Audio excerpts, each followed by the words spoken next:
is your girl, Lady Dar here. Welcome back to another video. Welcome back to Walking Them Shoes YouTube channel, ladies. And for my new viewers, hello, it is your girl, Lady Dar here. I am the founder of this wonderful organization, Walking Them Shoes. And Walking Them Shoes is that empowerment firm. Walking Them Shoes love to empower, love to uplift, love to encourage a woman and meet that woman where she's at on her journey, wherever she's at on her journey. We meet her right there. We want to help her get to that next level in life, whether it's emotionally, personally, whether it's her trying to take a business to another level, whether it's just, trying to take her career on a different path. Walking Them Shoes is the empowerment firm that you need to be a part of. So if you haven't already subscribed to Walking Them Shoes community, please head over to walkinthemshoesllc.com. Subscribe to Walking Them Shoes community, good people. So ladies, listen, I'm here in t-shirts and tights. You can't see it, but I'm in my t-shirt and I'm in my tights and my sneaks. Your girl just came back from her evening stroll, her evening walk, did a little bit of a power walk, and then I kind of just moseyed on down and shifted into a nice evening stroll. Gotta get that belly down. I'm working, I'm walking, and I'm doing what I need to do physically so that I can continue to be, young and vibrant, to be able to walk in them shoes. You know what I'm saying? So listen, ladies, that's not why I'm here. But why I'm here is I'm coming to you to ask you, and I want you to ponder on this. I want you to think about this for the rest of the night. I want you to think about it tomorrow. I want you to also share this video, and hopefully it will encourage you and as well as another sister, right? So think about this. Your purpose. Come on, sis. Your purpose. Not my purpose, but your purpose. I'm walking out my purpose. I'm fulfilling my purpose. That's why I'm here. But your purpose is, are you chasing people or are you chasing your purpose?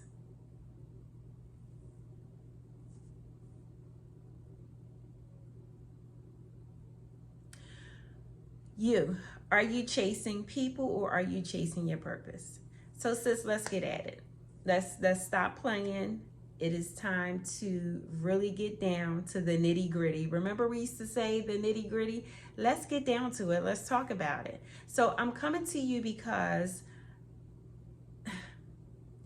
listen, I'm coming to you because I want to see you win, sis. I want to see you excel. I want to see you live the life and create the life and live the life that you desire. I don't want you to live the life that mama thought you should have or that grandma think you should have. I want you to live the life that you feel you deserve.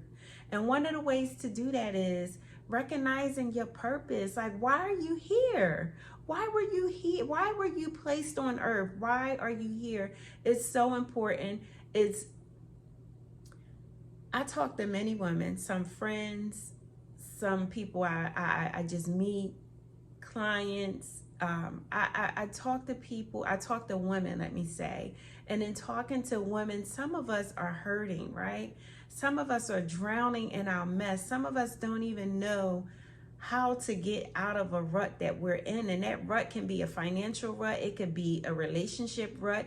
It can be a physical rut. It can be a number of different things. But sometimes when we don't know what our purpose here in life is, it causes us to go around and round and around in circles. And I'm going to tell you just a couple of different action steps to take in trying to find your purpose if you don't already know. But I will say this.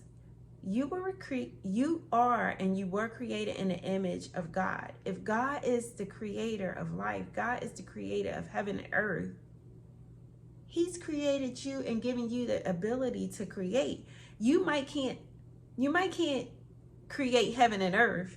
You might can't create things in nature that God has created, but you're a creator.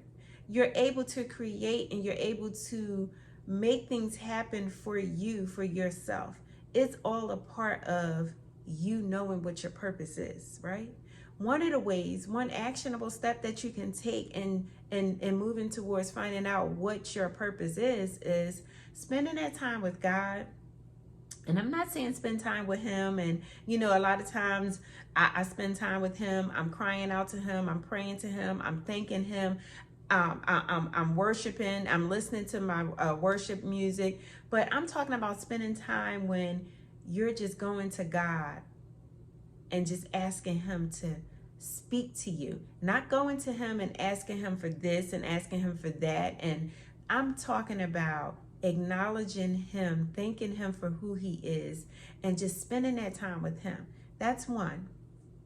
Then the second actionable step that you can take is to journal. Yes, I'm always talking about that because that's what I do. I love to write down things. I love to journal. It teaches me. And again, I tell you all the time that when you're journaling, write down a date, because when you come back to it, when you look back over your journal, you're able to see your growth. You're able to see how God has moved in your life and took you from one place to another. You're able to see that, and that does a lot for you. It will do a lot for you. But the other thing in me telling you to journal is so that you will know. I want you to write down what you're good at. Knowing what you're good at, and I mean knowing what you really are good at. You can even ask family and friends, what am I good at? What you think? Take a retrospective look in your life and how your relationship is with others, those that are close to you, those that are not. What do people come to you for? What do people say? They may not come out and say to you that you're good at this or you're good at that, but you'll recognize that people will come to you and you're like, why do they keep coming to me for this? If that correlates with what you feel you're good at, bam. If it correlates, if it lines up with what you say you're good at, then you know right there. You take it to God, you pray about it, ask God to show you, ask God to tell you, ask God to put people in your life to be able to help you put things in place so that you're being connected, one, with like-minded spiritual people, hopefully, like-minded people that know the word, that will help gird you up, that will help get you to that point of you knowing what my purpose is. Things will begin to line up for you. Oh man, things will begin to line up for you. I didn't know what my purpose was for a long time, or let me just say I wasn't focused. I knew that I was good at certain things. I also knew and realized that people were coming to me for the same thing. And it would be people that I know, and it would be people that I would just meet, like strangers. So I didn't know at that time that this was my purpose. This is what God created me to be. A lot of us think that we're put on this earth just to be mothers, just to be daughters, just to be, associated with family members. And no, that's not the purpose in life. That's not just the purpose in life.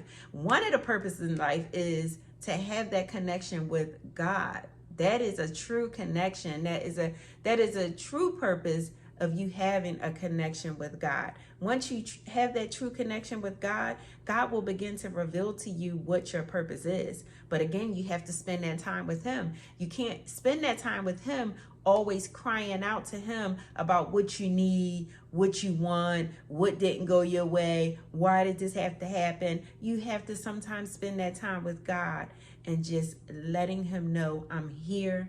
I need to hear from you. Ask him, what is my purpose? What is my purpose? You have to ask those questions, okay? So be encouraged on today, ladies. I just wanted to come and just ask you, are you chasing people, or are you chasing purpose? You should be chasing your purpose, boo. Anything that you do, and I've said it over and over and over again, that every step you make, every move you make should be to fulfill your divine purpose here in life. You were not just created. See, this is the thing. Some of us are living the lives that our mothers told us we should live. Some of us are living the lives that our grandmothers told us we should live. And if they're still living, if your grandmother or your mother is still living, then glory be to God. That's great. Then you can connect with your mother or your grandmother and to allow them to help guide you on your journey of fulfilling your purpose in life. But if they're not still here and they've put upon you, impressed upon you certain ways that you should live, certain ways of life and how to raise your children, that's fine. Our mothers and grandmothers loved us. They cared for us. They did the best in raising us with what they knew how. They instilled in us the greatness that they had, right? All of what they knew, they instilled in us, right? They were learning. Life didn't come with a manual. What? Nope, hold on. Life did come with a manual. Life came with a manual. And so often we'll say parenting didn't come with a manual. We'll say marriage didn't come with a manual. But yes, honestly, it came with a manual, y'all. It really did. The manual is the Bible. You can take everything that you do, everything that is going on in your life, and you can take it to the Word. And I'm telling you, it will give you some principles, some biblical principles to apply to your life. I'm telling you. But listen, I need you to stop chasing Johnny. I need you to stop chasing Ricky. I need you to stop chasing Bobby and Michael. I need you to stop chasing them. And I need you to start focusing on you and chase your purpose. Go after your purposes. Give it your all. If it means you cutting out some people, that's okay. If it means for you to spend more time with God, if it takes you to have to get up an extra 15 minutes early to spend time in prayer, to spend time in silence, to spend time in calling on God, spend that extra 15 minutes. Do it throughout the day. Do it in the evening. Do it before you go to bed. There's going to take some sacrificing, sis. You're going to have to sacrifice some things. You're going to have to let some people go. And I know you're probably thinking,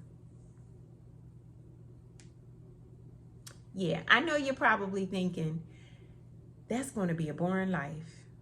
But it's not. Because if you know this to be true, and I'm sure you've heard it, when you love what you're doing, it's not considered work. When you love what you're doing, it's not considered work.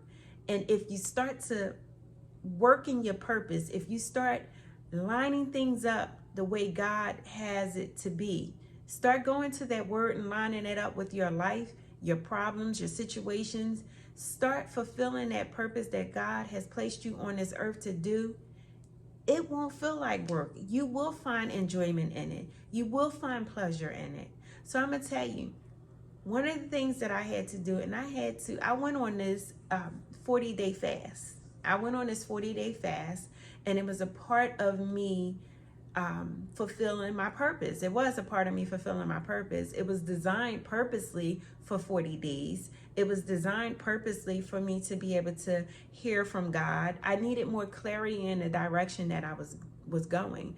I needed more direction in what I was working on. I needed to be able to understand more. And I'm going to tell you, I did expect when we do things and we say, oh, we doing this for God, or we doing this for this purpose or that purpose. Sometimes I think some of us, like myself, we expect instant gratification. We expect for things to start happening for us right then, right there, right away. It doesn't work like that. It doesn't work like that. Planting seeds,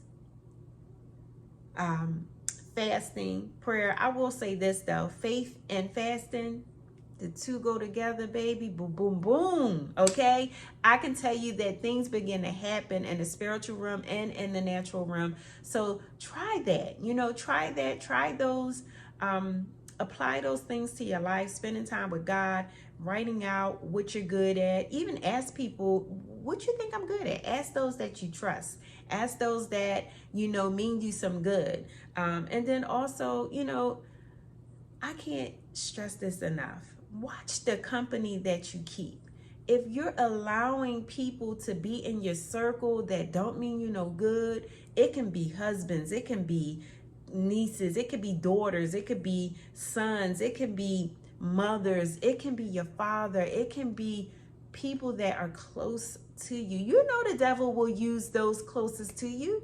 So stop looking at that individual. Now, I ain't going to tell you to take both eyes off of them, but stop looking at that individual in that malicious sense where you know you say, oh, they out to hurt me. They're just being used by the Spirit. So begin to pray for them. So yeah, you may have to cut them off for a little bit. You may have to isolate yourself. You may have to keep them at bay for a minute. But think about this. The devil will use those that are closest to us to get us. The devil will use those closest to us to damage us. He will use those closest to us to make us feel bad. You know, how many of you have started something and you felt like your family should support you or be the first ones to support you, and they don't, you know, and that's okay. It's okay. But sometimes, you know, we think about, and that doesn't mean that the devil is using that individual if they don't support you. That's not what I'm saying. What I am saying is you can begin to feel bad. And as you're feeling bad, you'll develop those ill feelings towards that individual, when it's not that that individual don't love you or don't want to support your business. They might not have this. They don't have the same vision that you have. So they might not see it the way you see it. It may take a minute for them to really get it, to grasp it, to understand, and to be able to get on board to support. So don't just hold off a little bit, but watch the company that you keep. You want to surround yourself with positive people. You want to surround yourself with people that you can watch, right? You're watching them and you're watching them excel. You're watching them produce. You're watching them perform and build a lifestyle that they want. These are the people that you want to surround yourself with, because you know that if they're doing it, hopefully, prayerfully, let's say this, most times you can be in a company of others who are prospering and don't mind helping you get started so that you can prosper too. But you do have some negative Nancy's. You do have some haters that's out there that don't want to see you grow. You do have some that are not willing to assist you and help you on your journey. So I know that. But still, be mindful of the company that you keep, because you want to surround yourself with like-minded people. And also take a look at your circle. If you're around people who, you know, think about maybe your 5 closest friends, and those 5 closest friends can be sisters, they could be siblings, you know, and you think about it. If you're the smartest of the bunch, boo, you might need to go get some other friends, because you want to learn. You want to continue to learn. I teach personal development. And that's not just a one-time thing. That's not just, okay, I'm going to take this personal development course for 30 days, or I'm going to take this course right here and then I'm good for the rest of my life. No, it doesn't work like that. Personal development is an ongoing thing. Personal development, we should always be working on ourselves. We should always be trying to fulfill, or we should always be trying to make ourselves better than what we were. We should always be trying to better ourselves, become a better individual, become better at better at mastering a task. We should want to become better. So that's a part of personal development. And I'm saying that to say, be good, be easy on yourself, be kind to yourself, because it doesn't happen overnight. Learning what your purpose is doesn't happen overnight. So I'm wrapping it up, and I'm telling you, don't chase people, chase your purpose. Your purpose will make room for you. They say your gifts will make room for you. Your purpose will make room for you. Those are your gifts. Those are your talents. Those are the things that you're good at, that God has blessed you and only you with. It may be a ton of people that are confidence coaches out there, but there's no confidence coach like Darnice. Darnice is not the same confidence coach as the other party, the other confidence coach over there. You know, there may be someone in your same field. There may be a ton of women in the same field, in the same accounting firm as you. It may be a ton of women that work the same business that you work in. You may have your own business, and you may have a ton of people that you know are working from home doing the same thing, but nobody's doing it the way you're doing it. Nobody have the same gifts and the same talents that you have, and you will deliver it the way that you are designed to deliver it. You are made in the image of God, right? God designed you as that woman with beautiful features, your sister, your cousin, your aunt, your mother, your neighbor. We all are created in God's image. We all have beautiful faces. We all have full lips. Some of us. We all have, breasts. We all have these bodies that God has designed for each and every one of us. None of us are the same. He may have given us the same body parts. Some have extra body parts though, right? But he's given us and he's created us all in an image of him. None of us are the same. I had a set of twins. They're fraternal. They're boy and girl twins. But even if I had identical twins, they would still be different. They would have the same features, some of the same features, some of the same characteristic traits maybe, but they're still different. I'm saying all that to say, sis, don't worry about if you feel as though, well, I thought this was my calling, but sister such and such over here is doing it. My niece did it. No, everybody is different. Everybody is different. So what you're bringing to the table is going to be different than what your sister, with your niece, with your aunt, your mother, and someone else is bringing to the table. So bring it, sis. When I ask you what you're doing, what are you doing? Are you chasing people or are you chasing purpose? Forget about going to the neighborhood bars. Forget about doing all this shopping at the mall. Sit still and do some work. Do some work on you. Get started. If you haven't, start journaling. Yep. Visit your girl on Amazon.com. Under Darnice Carter, her pen name. Please go and visit and purchase one of those journals. I'm trying to help a sister out on her journey, because as you're on this journey of becoming, as you're on this journey of trying to fulfill your purpose or even discover what your purpose is, sis, document it.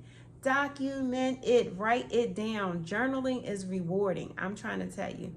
It's your girl, Lady Dar. Just want to come and share and spread some love with you.